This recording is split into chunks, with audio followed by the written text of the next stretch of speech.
I just thought, what an incredible character to put into David's hands. And I knew that it was going to be something special. So I'd say first David, you know, it didn't, I just saw him calling, so I was just like, yes, yes, I'll do it. And then when I heard about Joy Mangano's story, it was just, of course. This particular woman has her own dreams and has her own aspirations that she's put on hold for her entire life. Um, and I think that that's a huge reason of why the story spanned for so long, for these 4 generations. How long can you keep putting other people in front, you know, before yourself, before you finally decide there's something inside me that has to live, that has to breathe.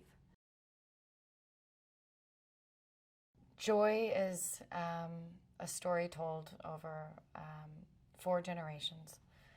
It's about a woman and her family. It's about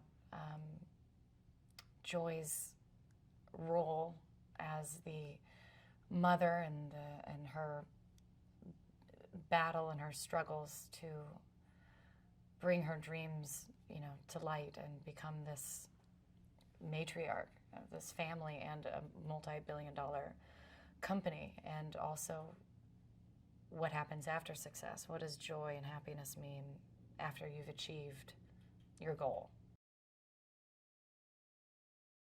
Joy had been buried for 17 years. She was discovering in her dreams, and she kept burying this certain part of herself, and that was something she was doing to herself. It was something that her family was doing to her, and when she finally follows these dreams and has enough faith in herself to move forward, it's unstoppable when that happens. It's addicting when you get strength in yourself and you start to have confidence. And so she knew that she could sell them up. She knew she's a mother. She's a mother of 2. She's cleaning a house every single day. She knows about cleaning products. She knows what these women who she's selling to, she knows what they want. And so she finally just had to gather the confidence to say, I'm the one that people want to be seeing. And she was right.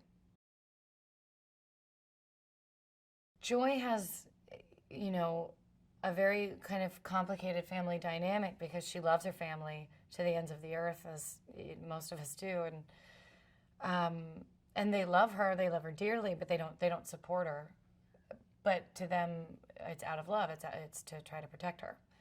So she's always taking care of her mother, Terry, who, one of my favorite characteristics I've ever seen in a character, and I tell David all the time, is fascinating. She gathers her strength and learns her lesson and who she wants to be through a character on television, on soap operas.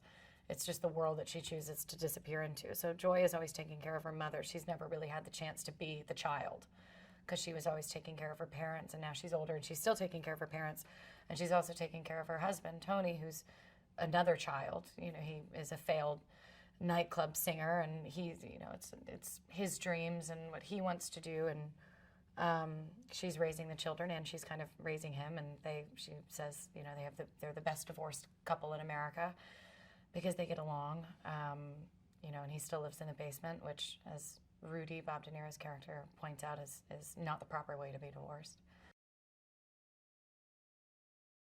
Joy has kind of, I would say, the relationship that she has with Rudy, her father, is more just kind of helpless. It's kind of, he is who he is. He's not going to change.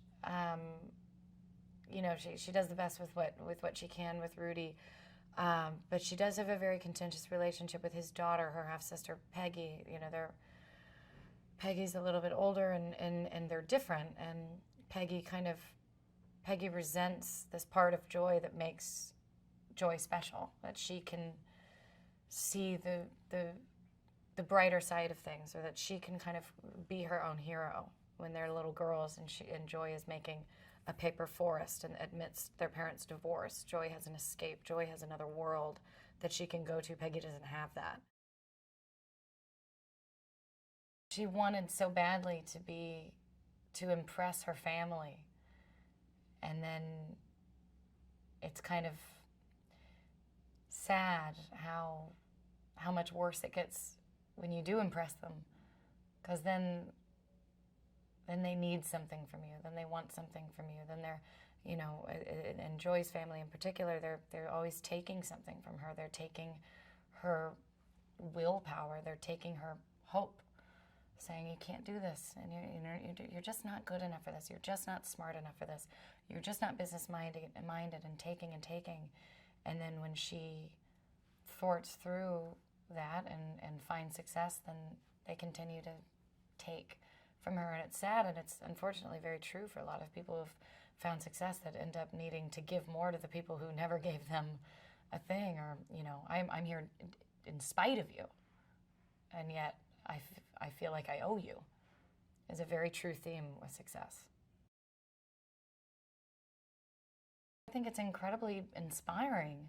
She didn't, it's the American dream.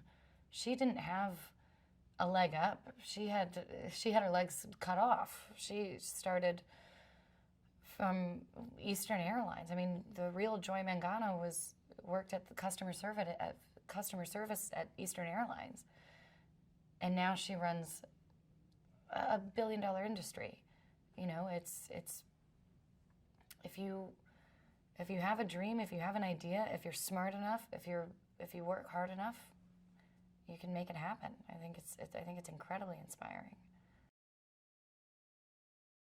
Bradley plays Neil Walker, who is at QVC, and he's the first person that Joy, you know, Joy has no idea kind of where she is. She doesn't know what QVC is, and she tries to sell him the mop. He's the first person who really starts to kind of believe in her hesitantly.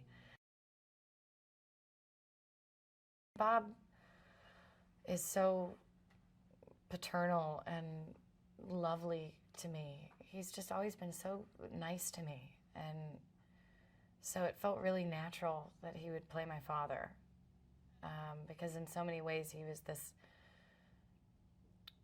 paternal figure that I had raising me through this certain element of my life, of movies and fame, and you know, and I can ask him anything. He's so happy to listen and talk and help guide me, and he always has. So him being my theatrical father actually felt really touching and personal, and obviously acting with him is just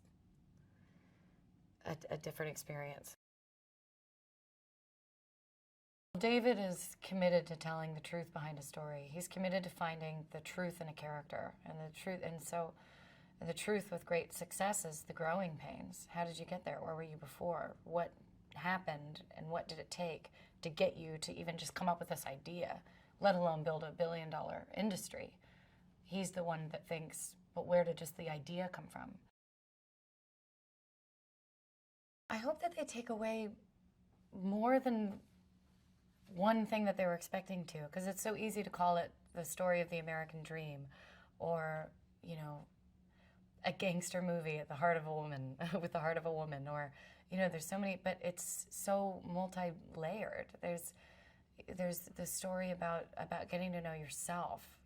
There's a story about family, about imagination, faith in yourself, ruthlessness, what it takes to find success, what it means when you find it. There are so many different elements to this movie that I just hope people can walk away with all of them.